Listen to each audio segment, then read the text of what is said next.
Good evening, and welcome once again to Community Issues, a Tapestry of Concerns. Got a really fun show for you tonight. My name is Alyce Smith Cooper. I'm your host. And as my guest this evening, I have the most incredible lady. Her name is Valerie Reed, and she is not only a college professor teaching sociology, but she has created the most wonderful line of makeup, natural makeup. And the name of the line is Valana. The Val part is Valerie. And I'm going to let her tell you what the rest of it stands for. Thank you. The Anna, the end of the name, is after my two goddaughters, Mariana and Kiana. And I wanted to add them into the name because I wanted this company to be for them as well. How wonderful, wonderful. And one of the reasons that you decided to do a natural line, and when I say natural, that means that it doesn't have any animal products. Yes, it's all natural and vegan. So vegan. You know what vegan is? You know what vegan is? Tell them what vegan is. Vegan means that there's no animal products. So there's no beeswax, there's no honey, there's no milk products. The cosmetic brushes, they're vegan as well, so there's no animal hair in them. They're all synthetic brushes. They're still amazingly soft, though. They're excellent quality. But I just, on a personal level, don't feel like any animal should have to give up its life so I can put makeup on. Well, I think that's a great idea. And they are soft because she applied my makeup with them. And I'm really thrilled with it. It really looks good. I was very pleased with it. So, and I had her to come especially to do me so you could see what the makeup looks like. Because you have formulated this line of makeup for women of color, is that right? Yes, and there are a number of reasons I did that, but one of them is primarily because I had a hard time finding makeup that matched my skin tone. And so I would find colors that were either too light or the undertone wasn't right and it would make me look ashy. Or turn red on you. Yeah, it's kind of orangey. And I do have a red undertone, but I didn't want to turn orange by lunch. So it was really difficult to find something. And in addition to that, I had made a decision about 10 years ago to start going natural with my skincare and makeup. And when it came to natural cosmetics, there was absolutely nothing available. And so I started. You had a traumatic event, too, that kind of brought you to that. Yes, too, I did. Yeah. About 10 years ago, I suffered an illness, and the illness was exacerbated by an overdose of an ingredient that's commonly found in shampoo. And I had an overdose of this mineral in my body, and it's used in shampoo to make it blue. And so I was absorbing it in my skin. I was also getting it in my food. Because you need it, it's part of your natural diet to have it. But I was getting it in my food, I was getting it when I took multivitamins, and I was absorbing it into my skin through the shampoo, and I didn't know that. And so one of the side effects of an overdose of this particular ingredient is that you lose your hair, and all my hair fell out. And so that was definitely traumatic. But in the process of recovering from this illness, I had a lot of time to lay in bed, and I read a lot, and I started learning about natural ingredients. And that was what really got me interested in learning about what was in the things that I was putting on my body. Because before I had no idea that your skin could absorb what you put on it. Most of us have no idea what we're putting on our body. I mean, we get up in the morning, we brush our teeth, we don't know what's in the toothpaste. We put on lotion, we don't know what's in the lotion. We put on lip gloss, we have no idea what's in that. And then you put on mascara that you've had for 3 months, and you have no idea how many germs are in that, or even what it's made of. So I'm really fascinated with this because, you know, everybody wants to look good. And I don't put on much makeup because it takes too long. And then when I get it on, it's like I'm not that excited with the way that it looks. Yeah. But you made me up in a really rather short period of time. And the brushes, as you say, were soft. And the colors were nice. Now, what is this actually made out of? I mean, it's powdery. Most of it's powdery except for the lipstick and the lip gloss. Right. But what's it really made out of? Minerals. The foundation has 4 ingredients in it: zinc oxide, titanium dioxide, iron oxide, and mica. And the color ingredient is actually the iron oxide. So iron oxides are produced in a lab. So it's produced from the same type of iron that you might get in a vitamin pill, but it's purified and it's treated with heat and water, and that adjusts the color. And so you can end up with black iron oxide, red iron oxide, blue iron oxide that has a little sulfur in it, or red, and then you use those colors to create a ton of different colors. Oh, so you get to actually have a palette. Yes. That's fascinating. So that makes you a real artist. I like to think so. Indeed, without a doubt. Well, your artistry was certainly evident as you were making that mind face. How do you? If I wanted to give this to my girlfriend in Philadelphia, or if I wanted her to know about it, how could I tell her about it? Well, I have a website, and it's ValanaMinerals.com, and you can go on the website or call a customer service rep to help you choose colors. We have sample kits and gift sets and things like that. Also on the website, one of my passions is really education. I want to tell people about natural ingredients. I want people to be more aware of what they're putting on their skin. Well, this really is about health. It's not just about beauty, but it's about health. And so one of the things that's available on the website is a wealth of information about natural ingredients, and links to other websites where people can come visit and read about other regulations and information on natural ingredients, and find out really more about what's in their makeup. I even have links to FDA guidelines, like anybody wants to read that, but it's there. Somebody might want to read it. Yeah. You know, I mean, I think what I think is actually happening here is that you are raising the consciousness of people about what it is that they're actually putting on their skin. And that's my goal. That really is what I want to do. I would love to see the day when people actually start shopping for their products from the back of the label rather than the front. Yeah. Reading the ingredients to make sure that they're really conscious about what they're putting on their skin. Because it's not just on top of your skin. Your skin can absorb what you put on it. Not everything, but a good proportion of it. I mean, that's how the nicotine patch works. That's how the birth control patch works. So there's no reason for us to believe that when we smear lotion all over our bodies, none of it is ending up in our bloodstream. It does. When I have customers ask me questions like, well, does your lipstick stay on for 16 hours? I say, well, no. Why would you want it to? When you buy a product and it says something like it stays on for 16 hours, your question should be why and how. It's probably because it has plasticizers in it. And I love plastic just as much as the next person. I have a, homage to IKEA in my house. I love plastic, but I don't want it in my bloodstream. Right. When you put lipstick on and you take a drink of water, you ingest some of it. When you bite your lips, you ingest some of it. When you lick your lips, you ingest some of it. When you kiss your boyfriend, he ingests some of it.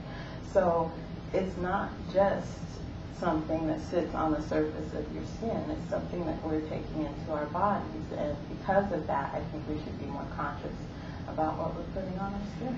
Well, I think let's just raise this conversation a little to another level, because what we're really talking about is the health and welfare of our bodies. Yeah. And when we talk about our skin is the largest organ of our bodies. And it is not only an organ of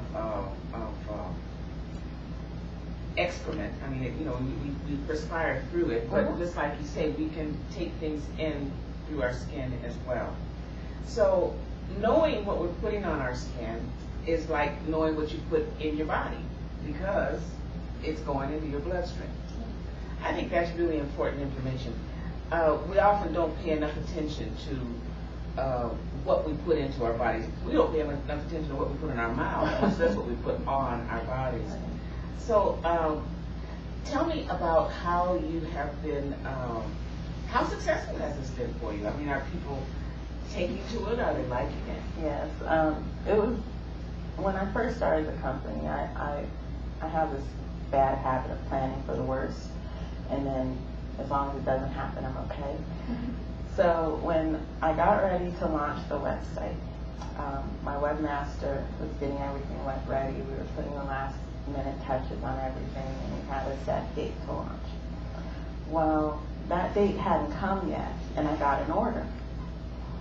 And so I checked my registered cash box online, and I thought, well, why is there money here? I don't have a site yet. So I called my webmaster and I said, there must have been a mistake. Something's happened. There's money here. I don't know where it came from. Somebody ordered something. He had the website up to check the shopping cart for 20 minutes. Wow. He made it live. He had it up for 20 minutes, checked everything, and then took it down. In that 20 minutes, I got an order. I was so scared, because then I thought, oh my gosh, what if I can't fulfill all these orders? What if it's so popular that I can't handle it? So it wasn't so overwhelming. We launched the website, and our sales have been increasing at an average of about 15% every month since then. That's excellent. So that means that there's a market. There's a market for women of color who want to have a natural makeup that they can use that really covers, because it does cover, and it looks very natural. It looks very nice. I think more and more people are looking for more natural alternatives. But when it comes to women of color, they really can't find anything that also looks good. No, because whatever you get, you gotta max and mix it up and buy 2 or 3 different bottles and mix them all together or whatever. At least that was my experience of having to do that.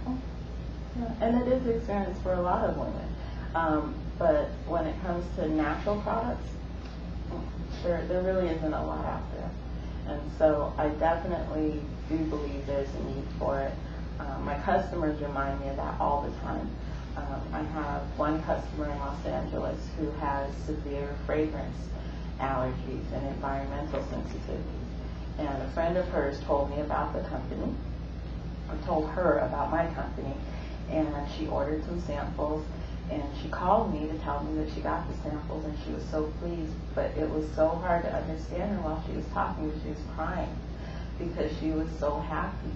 She hadn't found anything that she could wear that didn't cause her environmental sensitivities to be aggravated. And so she was just so thrilled. She had to stop talking because she was in tears, so she was just so happy. I have another customer in Los Angeles, and she's a doll. She's 60 years old, and she came to my booth when I was doing the event there, and she got a makeover, and when she sat down, she said, "You don't have anything that's dark enough for me." And I said, "Well, let me decide that." So I did her makeover. She loved it. As soon as she left the booth, people started stopping her and complimenting her on her makeup. And she was so excited. She came back. She said, "I've never in all of my life had makeup that matched my skin tone, ever." She took a stack of brochures. She walked around the event for the whole rest of the day telling people to come by that booth. Well, you strike on another chord of things that are so important for all of us, but particularly for women of color, and especially for women of color who have more melanin than others. Because I'm going to step on the elephant in the middle of the room in here, because we have issues about skin color, and it's not just our issues, but they are our issues. We go from we've got the rainbow in terms of skin color in our ethnic group, and for some reason or another, the middle group has been concentrated on. So here you are with gorgeous, gorgeous skin and beautiful tone to your skin, and you got stuff that is helping me out, and I imagine that you have it for every skin color. Pretty much. I organize my colors by undertone, and that's very difficult for a lot of ladies to choose their foundation color with an undertone. And I think sometimes we go for a neutral undertone because we think neutral means it'll work for everybody. That's not true. Neutral just means you have a balanced amount of red, blue, and yellow. That's all it means. Well, some of us are brown, but we have a little more red, and some of us are brown, but we have a little more yellow, and some of us are brown, we have a little more blue. And so the undertone categories that I have are specifically targeting Asians, Africans, Middle Easterns, people, so that I'm not really focused necessarily on light to dark as much as the undertone. Now that's part of it, the shade is part of it. So I have very light tones and I have darker tones, much darker than most other lines would carry or even try to formulate. But in addition to that, I have very specific undertone colors. So someone who is 3 or 4 shades darker than I am with a blue undertone can find something, but someone who's 3 or 4 shades darker than I am with a red undertone could also find something. And so it's not just a matter of finding the right shade, it's a matter of finding the right undertone. That's absolutely fabulous. Everybody wants to look good. Of course. You know, and there's no reason for people not to look good today. You can buy anything you want, you know, from Amazing Grace to Floating Opportunity. You know, you can get anything that you need to help you and to feel as though you're beautiful. And, you know, we really don't need any of these things to be beautiful. I agree. But we live in a culture that does venerate. Some people think that's strange when I say nobody needs makeup because I make it. I market it, I sell it, I love it, I love the stuff. But what we need to survive, shelter, food, water, love, those things. But why not? Yeah, it's like having a great garden, you know, beautiful garden. You can have all roses if you like roses, and you can have all white roses if you like white roses. But, you know, if you like a variety, there's nothing wrong with it. And I'm a firm supporter of that.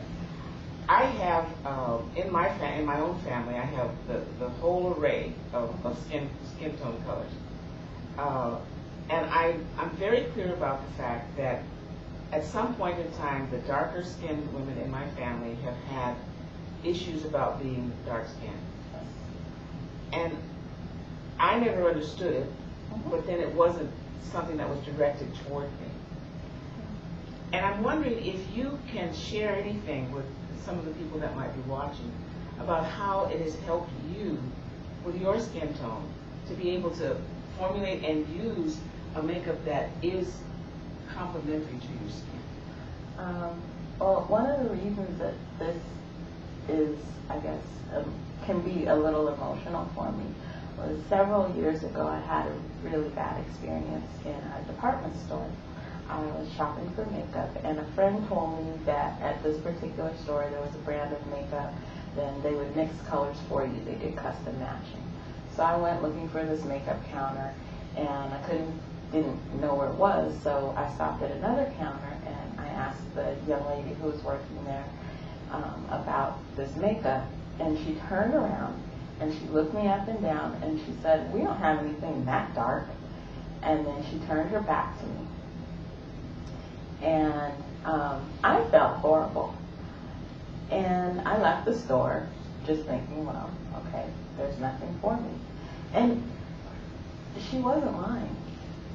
So she chose to tell me in a really ugly way, but she was telling the truth. They didn't have anything this time. And they still don't. But you do.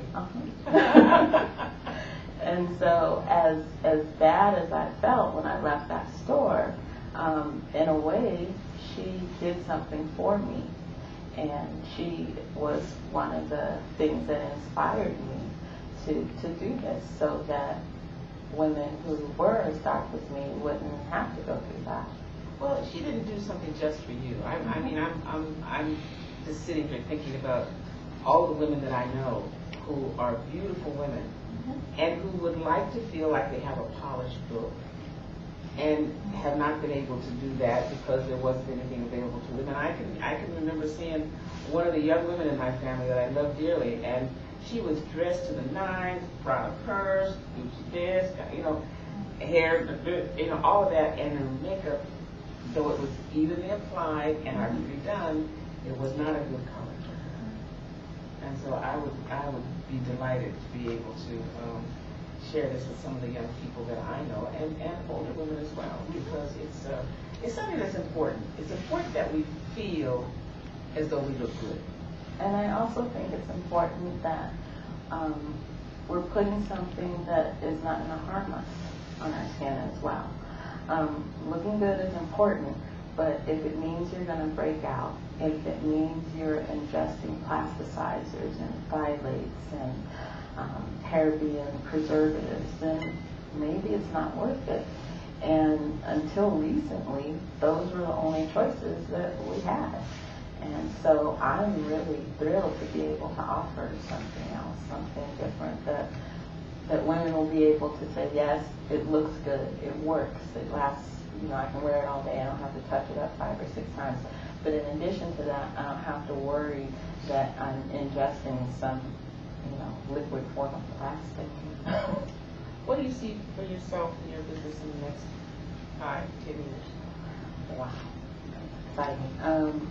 Right now, my website is being translated into Portuguese, and the Spanish translation is also done. And I'm working on developing a contract with rep who's going to help with broadening my Spanish-speaking clientele and client base. And I'm also working to get permission to sell in Mexico. And I've already got a rep in Brazil. Yes, indeed. I knew you said Portuguese where you're going with that. Yeah, so I have a rep in Brazil, and working on establishing our sales base there so I can start to develop a base there. I do have a very strong customer base in the United States. I have several customers in the UK, in Holland, and the Netherlands, and Canada as well. You can march around the world, because people of color are everywhere. I agree. Australia, New Zealand, New Guinea, you go to the Pacific Rim. You just keep going. Indeed. But right now, the focus is on developing the Portuguese language site and working on developing the Spanish site and getting everything ready for exportation to Mexico and Brazil. Excellent. Well, I'm excited about this. I'm really excited. And I would like to know if you think that you would be willing to train other people to do what you do. Actually, I am. That's part of my goal, part of my mission is to be able to inspire and help other people become entrepreneurs. And so right now, I'm still working with an attorney to finalize a contract for representatives. And so I'm looking for wholesale reps who can independently work to market my products. But part of that is going to involve quite a bit of training. And not just training in terms of the makeup and what it is and how it works and all of that, but in terms of things like hygiene, making sure that you don't drop a brush on the floor and pick it up and use it on somebody, that sort of thing. And basic things that people really don't necessarily think about when they're working with a client. So that is part of it. So are you talking about multi-level marketing there? Not necessarily multi-level marketing, more in terms of having someone else represent the company. So because I can't do it all. I only have a few hours in the day. And so I want to be able to have other people who can go out and manage a wholesale account. I have a few new wholesale accounts, but I want somebody else to be able to do that for me. And then I could focus on formulating new products, because I'm always thinking of new products that I want to create and develop, but it takes time.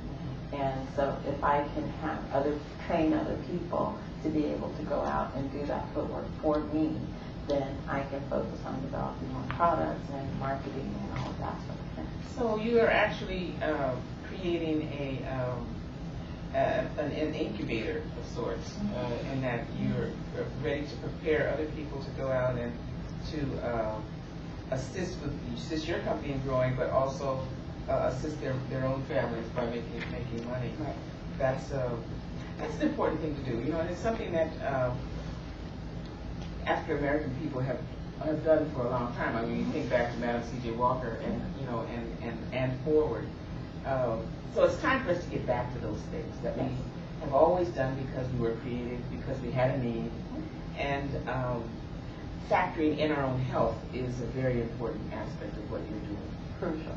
Indeed. Well, I'm delighted. I'm absolutely delighted, and I'm hoping that as time goes on, I'll be able to incorporate more and more into my repertoire of makeup once I get myself acclimated to even using it. So.